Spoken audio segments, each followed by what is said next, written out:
కాబట్టి ప్రియ సహోదరి సహోదరుడా, ఈరోజు వాక్యం వింటున్న నీవు ఎలా ఉంది నీ హృదయం? ఎలా ఉంది నీ హృదయం?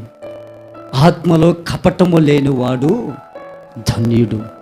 దేవుని వాక్యం సెలవిస్తుంది, ఆత్మలో కపటము లేనివాడు ధన్యుడు అని వాక్యం అంటుంది. శరీరం ఈ నాలుకతో ఎన్ని మాటలు దూషిస్తావు?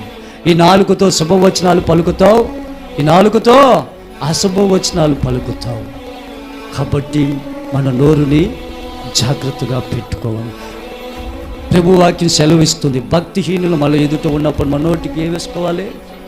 చిక్కం వేసుకోవాలి. మన జీవితాన్నే ప్రభు బైబిల్ గ్రంథంలో రాసేసి ఉన్నాడు. మన జీవితమే ఉంది. ఈ వాక్యం అనే అర్థంలో చూసుకుంటే మన లోటుపాట్లు బయటపడిపోతాయి. మన పాపాలు, మన అపవిత్ర